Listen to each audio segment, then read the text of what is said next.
আসসালামু আলাইকুম। কি খবর তোমাদের? আশা করি তোমরা সবাই অনেক ভালো আছো। আজকে আমরা পৌরনীতি ২য় পত্রের ৪র্থ অধ্যায় নিয়ে আলোচনা করব। হ্যাঁ, পৌরনীতি ২য় পত্রের ৪র্থ অধ্যায়টি অনেকটাই গুরুত্বপূর্ণ এবং একজন বাংলাদেশের নাগরিক হিসেবে এই জিনিসটা জানাটাও তোমার একটা দায়িত্ব। সো তোমরা পেছনে দেখতে পারতেছো যে অলরেডি হচ্ছে আমরা আজকে কি পড়ব। আজকে পড়ব হচ্ছে আমরা সংবিধান। একজন সচেতন নাগরিক হিসেবে বা প্রত্যেকটা দেশের নাগরিকেরই উচিত ওই দেশের সংবিধান সম্পর্কে বিস্তারিত জানা। সো আজকে আমরা কি করব? আজকে হচ্ছে তোমাদের এই অধ্যায়টা এমসিকিউ এর জন্য অনেক বেশি গুরুত্বপূর্ণ, যতটা না তোমার হচ্ছে সিকিউ এর জন্য গুরুত্বপূর্ণ। তাই আজকে আমরা এই অধ্যায়টা হচ্ছে এমসিকিউ টাইপের পড়বো এবং আমি তোমাদেরকে বলে দিব যে সিকিউ কিভাবে আনসার করবে বা সিকিউ থেকে কি কি প্রশ্ন আসতে পারে। সো আবারও বলতেছি, এটা এমসিকিউ এর জন্য অনেক গুরুত্বপূর্ণ একটা অধ্যায় এবং বাংলাদেশের নাগরিক হিসেবে এটা তোমাকে অবশ্যই ভালোভাবে জানতে হবে।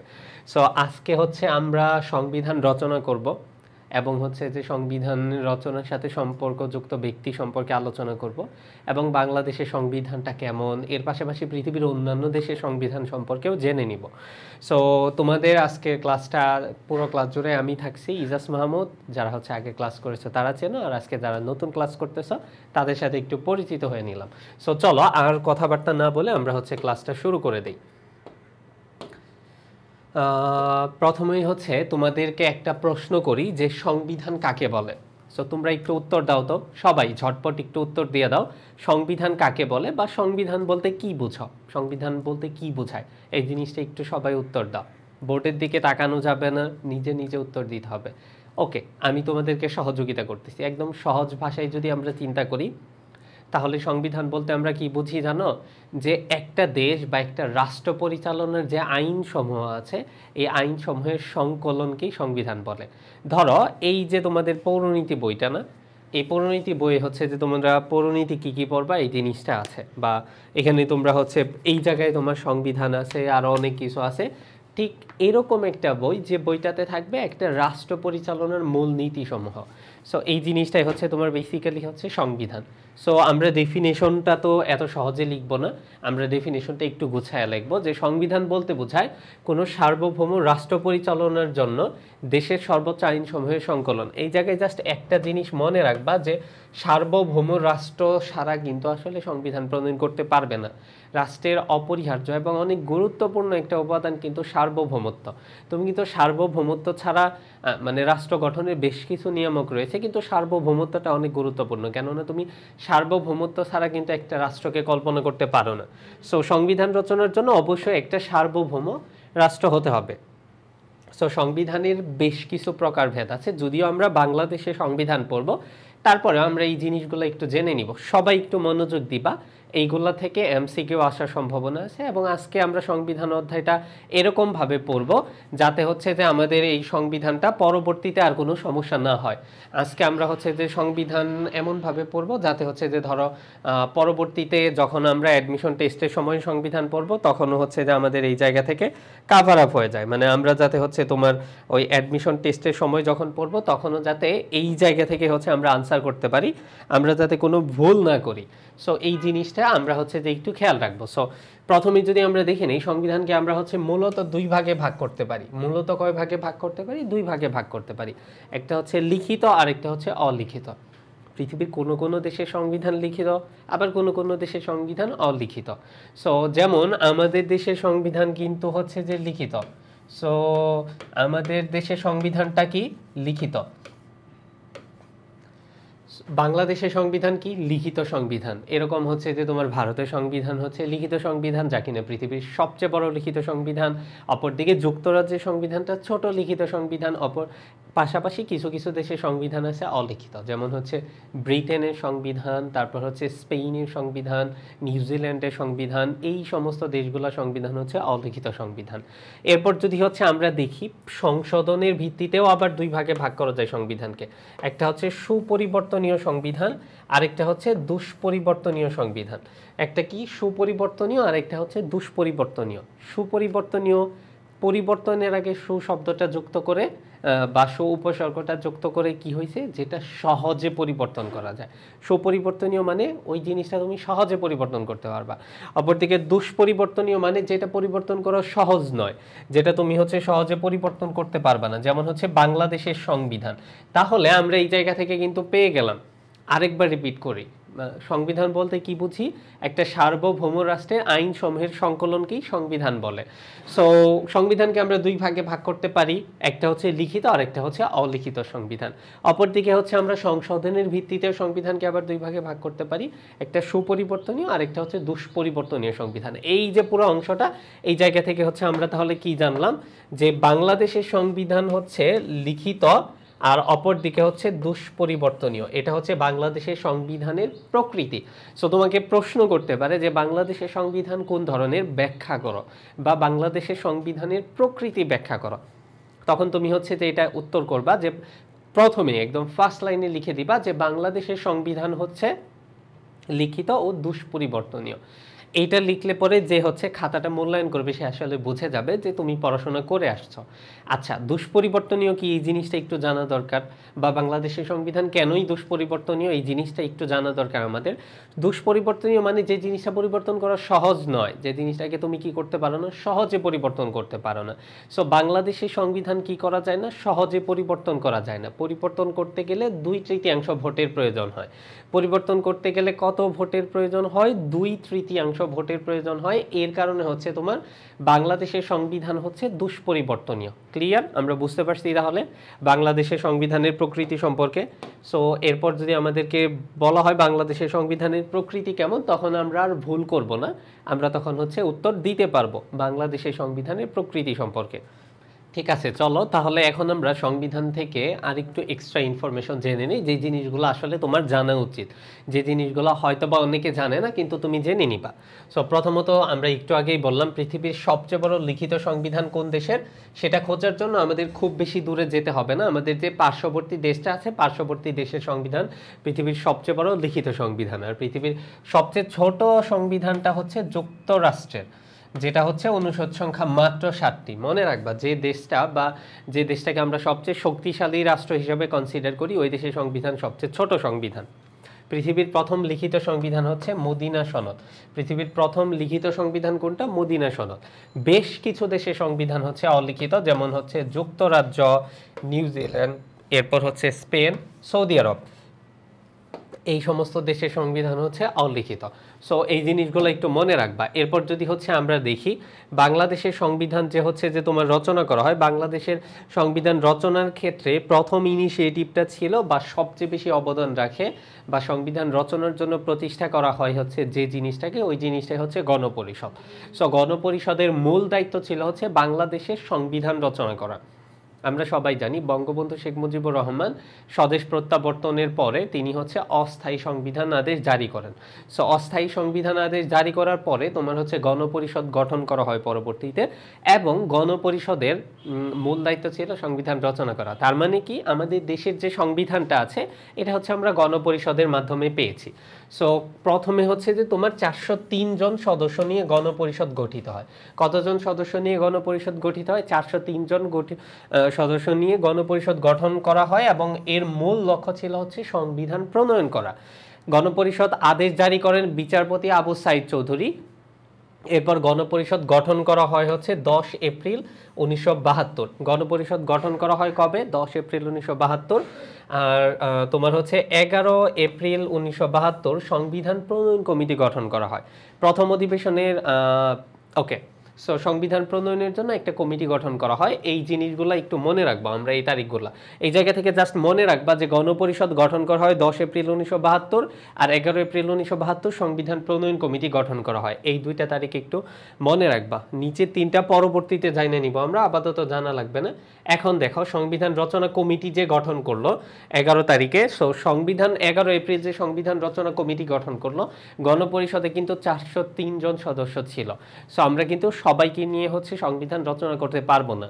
আমরা এখন কি করব? সংবিধান রচনা করব। সো তোমাদের মধ্য থেকে আমরা 34 জনকে নিয়ে সংবিধান রচনা করব। এক্স্যাক্টলি সংবিধান রচনা কমিটির সদস্য ছিল 34 জন।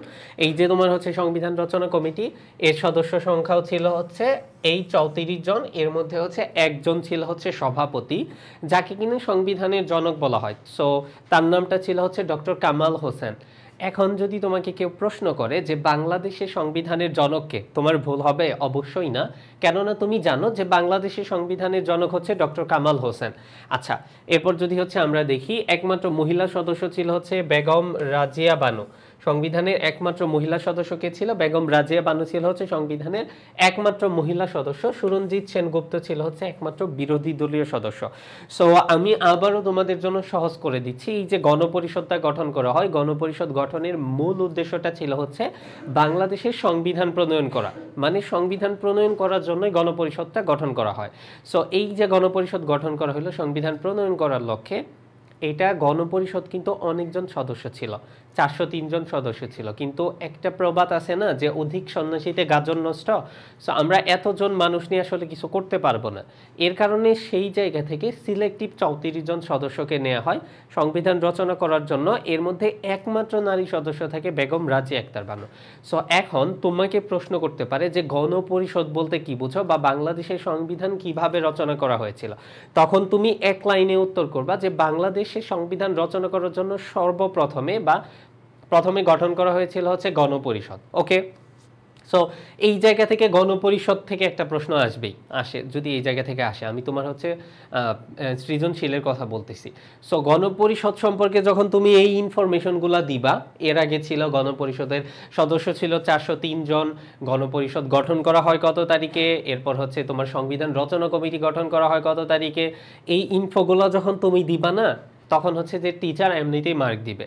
তুমি এক্সপ্লেন তো করতেই পারবা, হিউম্যানিটিসের স্টুডেন্ট হিসেবে তো তুমি এক্সপ্লেন আপনিই করতে পারবা। বাট আমার পড়ার প্যাটার্ন যদি বলি, বা তোমাদের পড়ার প্যাটার্ন এইটা করতে পারো যে জাস্ট ইনফোগুলোকে মাথায় রাখো।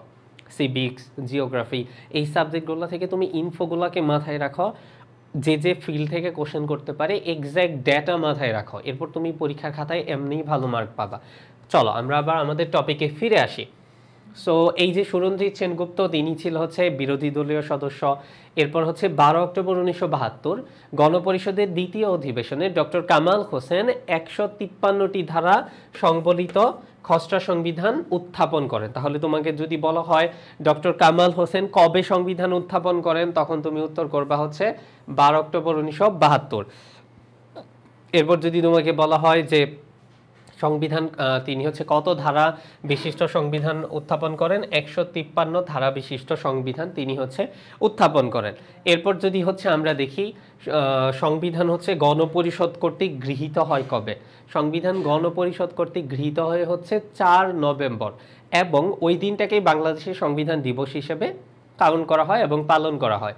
সো একটা জিনিস মনে রাখবা, সংবিধান যেই দিন গৃহীত হয়েছে ওই দিন কিন্তু কার্যকর হয় নাই, কার্যকর হয়েছে আরও 1 মাস পরে, মানে হচ্ছে যে নভেম্বরে গৃহীত হয়েছে, ডিসেম্বরে কার্যকর হয়েছে। যেই দিনটাতে হচ্ছে আমাদের বাংলাদেশ নামক যে স্বাধীন সার্বভৌম ভূখণ্ডটা আছে, বিশ্বের বুকে একটা স্বাধীন দেশ হিসেবে তোমার হচ্ছে যে আত্মপ্রকাশ করেছে, ঠিক ওই দিন তোমার হচ্ছে যে বাংলাদেশের সংবিধানটা কার্যকর হয়েছে। সো বাংলাদেশের সংবিধান কার্যকর হয় কবে? তাহলে বাংলাদেশের সংবিধান কার্যকর হয় হচ্ছে 16 ডিসেম্বর 1972 সালে। আমরা জাস্ট আরেকবার রিভিউ করব এই জায়গা থেকে।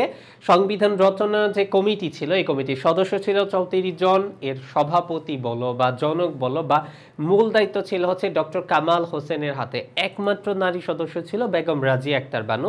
সুরঞ্জিত সেনগুপ্ত ছিল একমাত্র বিরোধী দলীয় সদস্য, এবং তার রাজনৈতিক দলের নাম ছিল হচ্ছে তোমার ন্যাপ।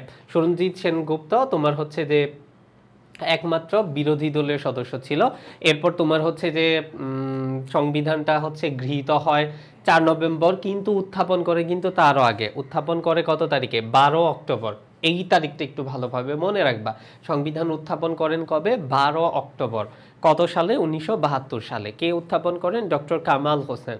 কত ধারা বিশিষ্ট? 153 ধারা বিশিষ্ট সংবিধান, খসড়া সংবিধান, মানে ওইটা চূড়ান্ত হয় নাই, ড্রাফট একটা কপি, তিনি হচ্ছে গণপরিষদে উত্থাপন করেন। এবং এই জিনিসটা 4 নভেম্বর গৃহীত হয় এবং 16 ডিসেম্বর থেকে কার্যকর হয়। একটা দেশ, বাংলাদেশ তোমার হচ্ছে যে একটা স্বাধীন দেশ হিসেবে অনেক স্বল্প সময়ের মধ্যে একটা কার্যকর সংবিধান রচনা করেছেন। এত দ্রুততার সাথে এত অল্প সময়ের মধ্যে কার্যকর সংবিধান প্রণয়ন করাটা আসলে অনেক কঠিন। এবং আমরা যদি পার্শ্ববর্তী অনেক দেশের হিস্ট্রির দিকে তাকাই, অন্যান্য দেশ দেখবা আরও অনেক বেশি সময় নিয়ে হচ্ছে তোমার সংবিধানটা রচনা করছে বা সংবিধান রচনার ক্ষেত্রে সময় নিয়েছে। সো এই যে বাংলাদেশ সংবিধান রচনা করলো, বাংলাদেশের সংবিধান রচনার ক্ষেত্রে কোন দেশের সংবিধানকে অনুকরণ করেছে? সো বাংলাদেশ সংবিধান রচনা করার ক্ষেত্রে আমাদের যে পার্শ্ববর্তী দেশ আছে, পার্শ্ববর্তী দেশের সংবিধানটাকে অনুকরণ করেছে। আর অপরদিকে কি, ব্রিটেনের সংবিধানকে অনুকরণ করেছে। সো ব্রিটেন তোমার হচ্ছে যে বাংলাদেশের সংবিধান রচনার ক্ষেত্রে ভারত এবং যুক্তরাজ্যের সংবিধানের অনুসরণে সংবিধানটাকে রচনা করা হয়েছে।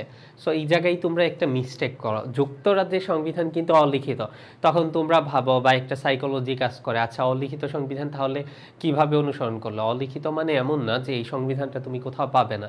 অলিখিত সংবিধান বেসিক্যালি হচ্ছে বিভিন্ন রীতিনীতি প্রথার ভিত্তিতে যে সংবিধানটা গড়ে ওঠে, ওই সংবিধানটা হচ্ছে অলিখিত সংবিধান।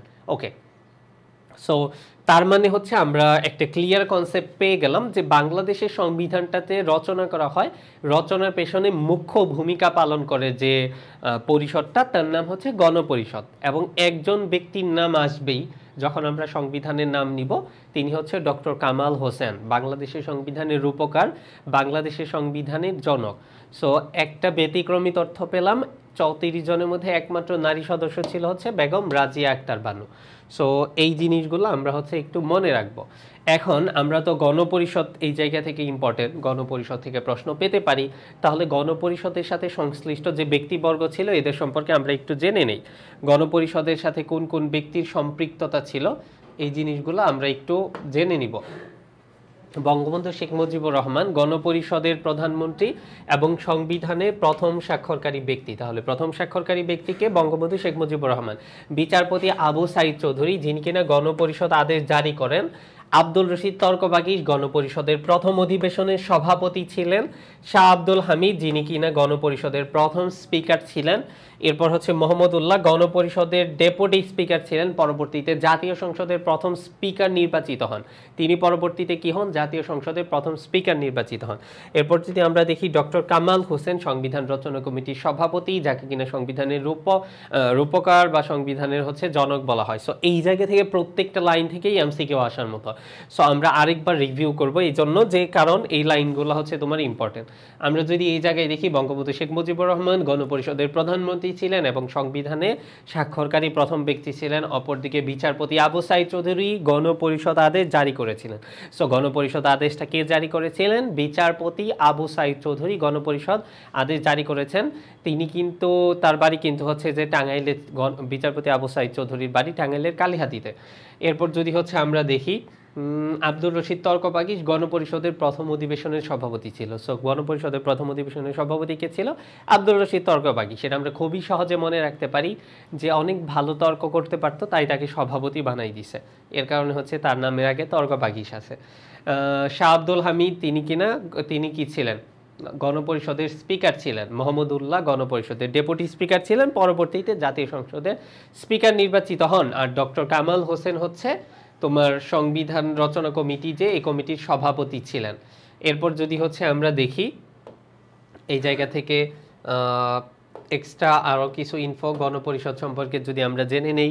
সুরঞ্জিত সেনগুপ্ত হস্তলিখিত সংবিধানে যিনি কিনা স্বাক্ষর করেন নাই। সো তোমাকে যদি বলে যে হস্তলিখিত সংবিধানে স্বাক্ষর করেন নাই কে, তখন তুমি কি উত্তর করবা? সুরঞ্জিত সেনগুপ্ত, তিনি হচ্ছে হস্তলিখিত সংবিধানে স্বাক্ষর করেন নাই। ওকে, এরপর একমাত্র নারী সদস্য ছিল হচ্ছে রাজিয়া আক্তার বানু। আমরা বেশ কয়েকবার পড়ে ফেলেছি, এটা আমাদের আর কখনোই ভুল হবে না। আব্দুর রৌফ ছিল হচ্ছে হস্তলিখিত মূল সংবিধানের লেখক। এরপর হচ্ছে ডক্টর আনিসুজ্জামান সংবিধান পর্যালোচনার প্রধান ভাষা বিশেষজ্ঞ ছিলেন। সংবিধান পর্যালোচনার প্রধান ভাষা বিশেষজ্ঞ কে ছিলেন? ডক্টর আনিসুজ্জামান। শিল্পাচার্য জয়নুল আবেদিন সংবিধানের নকশা ও অঙ্কসজ্জার সার্বিক দায়িত্বে ছিলেন। এরপর হচ্ছে শিল্পী হাশেম খান নকশা ও অঙ্কসজ্জার সহযোগিতা করেন। সদর উদ্দিন আহমেদ সংবিধানের সর্বশেষ স্বাক্ষরকারী ব্যক্তি ছিলেন। ওকে, সো আমরা তাহলে সংবিধান গণপরিষদ সম্পর্কে অনেক বিস্তারিত জেনে নিলাম। গণপরিষদ থেকে যে কোনো প্রশ্ন করলে আমরা পারবো, আশা করি আমাদের ভুল হবে না। এখন হচ্ছে আমরা একটু জেনে নেই বাংলাদেশের সংবিধান সম্পর্কে আরও কিছু গুরুত্বপূর্ণ তথ্য, সো দ্যাট আমাদের যদি বাংলাদেশের সংবিধান সম্পর্কে বলে বা প্রশ্ন করে আমরা যাতে খুব ভালোভাবে আনসার করতে পারি। লেটস গো, আমরা একটু জেনে নিই বাংলাদেশের সংবিধান সম্পর্কে গুরুত্বপূর্ণ তথ্য। সংবিধান কি? রাষ্ট্রের সর্বোচ্চ আইন বা মৌলিক দলিল, supreme law of a country. বাংলাদেশের সংবিধানের নাম, বাংলাদেশের সংবিধান নাম কি? গণপ্রজাতন্ত্রী বাংলাদেশের সংবিধান। বাংলাদেশের সাংবিধানিক নাম হচ্ছে গণপ্রজাতন্ত্রী বাংলাদেশ। আচ্ছা, আর তোমার হচ্ছে বাংলাদেশের সংবিধানে বাংলাদেশের সাংবিধানিক ইংরেজি নাম হচ্ছে the people's republic of Bangladesh. সংবিধানের প্রস্তাবনার উপরে লেখা আছে বিসমিল্লাহির রহমানির রহিম, বাট বিসমিল্লাহির রহমানির রহিমটা প্রস্তাবনা না, প্রস্তাবনার শুরুতে এই লেখাটা রয়েছে। সংবিধান মুদ্রণের দায়িত্ব ছিল হচ্ছে বাংলাদেশ সরকারি মুদ্রণালয়ের। তো ডেফিনেটলি যেহেতু সংবিধান, তার মানে হচ্ছে এটা সরকারি মুদ্রণালয়ই দায়িত্বটা পাবে। ডেফিনেটলি বাইরের একটা ফটোকপি দোকানদারকে দিবে না, তাই না? সরকারি মুদ্রণালয়কেই দিবে। সংবিধানের প্রকৃতি আমরা শুরুতেই জেনে নিয়েছি, লিখিত এবং দুষ্পরিবর্তনীয়। কিছু দেশে সংবিধান আছে লিখিত, কিছু দেশেরটাও লিখিত। বাংলাদেশেরটা হচ্ছে লিখিত এবং বাংলাদেশেরটা দুষ্পরিবর্তনীয়। দুষ্পরিবর্তনীয় মানে যেন কি, 2/3 ভোটের প্রয়োজন হবে যদি আমরা পরিবর্তন করতে চাই। বাংলাদেশের সংবিধানে 2টা ভাষা আছে, একটা হচ্ছে বাংলা আর একটা হচ্ছে ইংরেজি। সো বাংলাদেশের সংবিধানে কয়টা ভাষা আছে? বাংলাদেশের সংবিধানে 2টা ভাষা আছে, একটা হচ্ছে বাংলা আর একটা হচ্ছে ইংরেজি। এই 2টা ভাষা আছে বাংলাদেশের সংবিধানের ক্ষেত্রে। ওকে, সো এই হচ্ছে তোমার বাংলাদেশের সংবিধান। সো বাংলাদেশের সংবিধানের ক্ষেত্রে তোমার হচ্ছে যে এই জায়গা থেকে এমসিকিউ তো মাস্ট পাবা, আর লিখিত টাইপের কোশ্চেন আসলে পরে গণপরিষদ সম্পর্কে তোমার ব্যাখ্যা করতে বলতে পারে, বা গণপরিষদটা হচ্ছে সবচেয়ে বেশি ইম্পর্টেন্ট। আমরা তো জানি বাংলাদেশের সংবিধান রচনার ক্ষেত্রে সবচেয়ে বেশি অবদানটা রেখেছিল হচ্ছে গণপরিষদ। সো গণপরিষদ সম্পর্কে আমরা হচ্ছে বিস্তারিত বলে দিব। গণপরিষদ সম্পর্কে যদি হচ্ছে কোনো কিছু জানতে চায় তখন আমরা একদম বিস্তারিত বলে দিলাম গণপরিষদ সম্পর্কে। ওকে, এরপর হচ্ছে তোমার এই তোমার বাংলাদেশের সংবিধানের প্রকৃতি বা সংবিধানের জনক, এই টাইপের এমসিকিউ আসতে পারে। বাট লিখিত আসলে পরে বাংলাদেশের সংবিধান রচনার পটভূমি ব্যাখ্যা করো, এই জিনিসটা আসতে পারে। তখন তুমি হচ্ছে ওই গণপরিষদের যে হিস্ট্রিটা আছে ওই পুরো হিস্ট্রিটা টেনে দিবা, কত তারিখে সংবিধান গৃহীত হয়, কত তারিখে কার্যকর হয়, এই পুরোটা যদি দিয়ে দাও দেন টিচার তোমাকে হচ্ছে ফুল মার্কই দিবে ইনশাল্লাহ। সো আশা করি এই পর্যন্ত বুঝতে পারছো, এই পর্যন্ত কারো কোনো সমস্যা নাই। অ্যান্ড আমরা এখন বাকিটুকু আস্তে ধীরে জেনে নিব। ওকে, এখন হচ্ছে আমরা সংবিধান থেকে জেনে নিব হচ্ছে কিছু গুরুত্বপূর্ণ জিনিস, যেটা হচ্ছে বাংলাদেশের সংবিধানের সাথে সম্পৃক্ত যে সংখ্যাগুলো আছে, বাংলাদেশের সংবিধানের সাথে সম্পর্কযুক্ত এই সংখ্যাগুলো সম্পর্কে আমরা জেনে নিব। কেননা এই জায়গা থেকে আমাদের এমসিকিউ আসতে পারে, এমসিকিউ আসলে যাতে আমরা আর ভুল না করি। সো বাংলাদেশের সংবিধানের সাথে সম্পর্কযুক্ত সংখ্যা হচ্ছে 1 হচ্ছে প্রস্তাবনা। তাহলে হচ্ছে বাংলাদেশের সংবিধানের প্রস্তাবনা কয়টি? 1টি। এবং প্রস্তাবনার শুরুতে কি লেখা আছে? বিসমিল্লাহির রহমানির রহিম লেখা আছে। সো বাংলাদেশের সংবিধানের ভাষা হচ্ছে 2টা, একটা হচ্ছে বাংলা আরেকটা হচ্ছে ইংরেজি। বাংলাদেশের সংবিধানের ভাষা কয়টা? 2টা, একটা কি বাংলা আরেকটা হচ্ছে ইংরেজি। সো এই 2টা হচ্ছে বাংলাদেশের সংবিধানের ভাষা। 4 হচ্ছে সংবিধানের রাষ্ট্র পরিচালনার মূলনীতি, যেটা হচ্ছে কত তারিখে কত সালে গৃহীত হয়? 1972 সালে গৃহীত হয়। এর কারণে হচ্ছে তোমার 72-এর মূলনীতি হিসেবে আখ্যায়িত করা হয়। তোমার হচ্ছে এই সংবিধানের মূলনীতি গুলোকে কি কি? জাতীয়তাবাদ, গণতন্ত্র, সমাজতন্ত্র, ধর্মনিরপেক্ষতা, এই 4টা হচ্ছে সংবিধানের মূলনীতি। এরপর যদি হচ্ছে আমরা দেখি 5 হচ্ছে তোমার হচ্ছে রাষ্ট্রপতি, সরকারি কর্ম কমিশনের চেয়ারম্যান সদস্য, এদের যে হচ্ছে তোমার অবসরের বয়সসীমা এটা হচ্ছে 5 বছর। এরপর যদি হচ্ছে আমরা দেখি 7 হচ্ছে সংবিধানের তফসিল সংখ্যা। সো বাংলাদেশের সংবিধানের তফসিল কয়টা?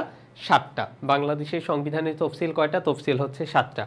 এরপর যদি হচ্ছে এরপর রাষ্ট্রপতি কোনো বিল যদি সংসদে পুনর্বিবেচনার জন্য প্রেরণ করে, সংসদ ওই বিল পুনরায় গ্রহণ করে রাষ্ট্রপতির কাছে যদি আবার পাঠায়, তিনি 7 দিনের মধ্যে সম্মতি দিবেন ওই বিলে।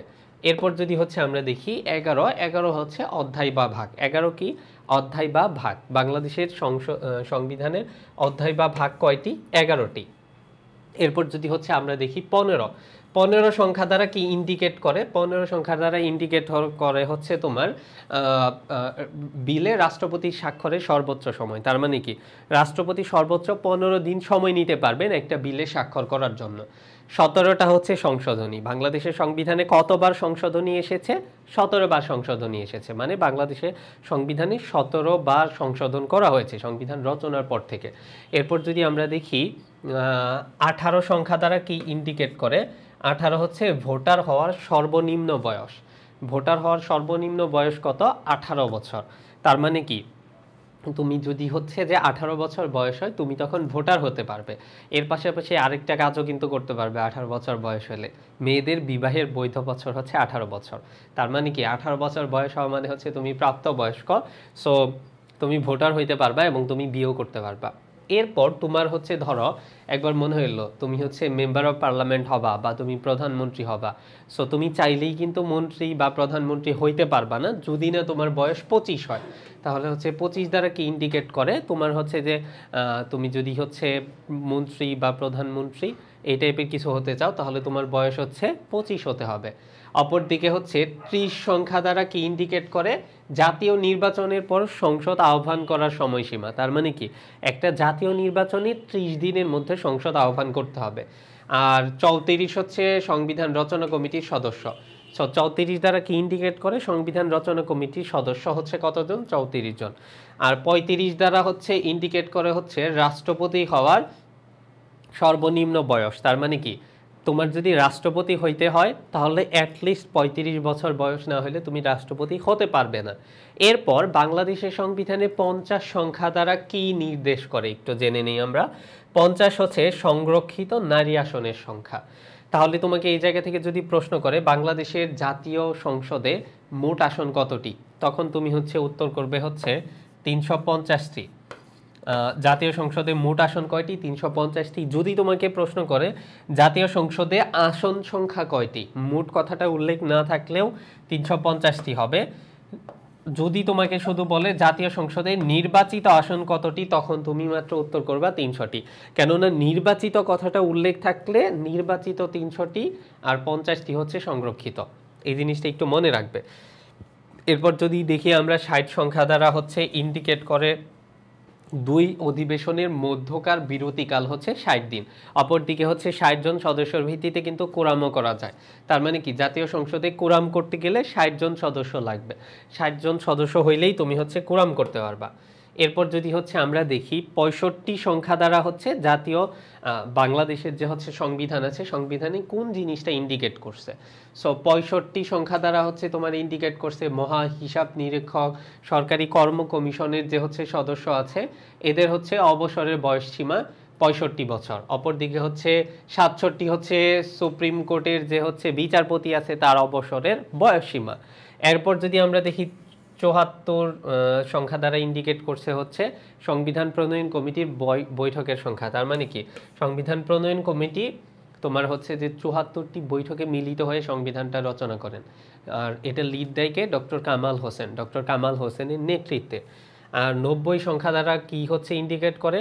সংসদে অনুমতি ব্যতীত অনুপস্থিত থাকলে তোমার হচ্ছে যে সংসদের পদ শূন্য হবে। ধরো তুমি হচ্ছে এমপি হইছ, এমপি হওয়ার পরে স্পিকারের অনুমতি ব্যতীত তুমি হচ্ছে 90 দিন যদি অনুপস্থিত থাকো, তাহলে তুমি আর এমপি তো চলে যাবে, তোমার আসনটি বাতিল হবে এবং তোমার আসনে পুনরায় উপনির্বাচন হবে। এরপর যদি আমরা দেখি 120 সংখ্যা দ্বারা হচ্ছে কি ইন্ডিকেট করে? ধরো কোনো কারণে একটা দেশে যদি হচ্ছে জাতীয় অবস্থা জারি করা হয়, তখন 120 দিন হবে জাতীয় অবস্থার মেয়াদ। তার মানে কি, জাতীয় অবস্থা যদি জারি করা হয় তখন সর্বোচ্চ মেয়াদ হবে 120 দিন। এরপর আর তোমার জরুরি অবস্থা বহাল থাকবে না। এরপর যদি দেখি আমরা 153টি হচ্ছে অনুচ্ছেদের সংখ্যা। 153 কি? 153 হচ্ছে অনুচ্ছেদের সংখ্যা।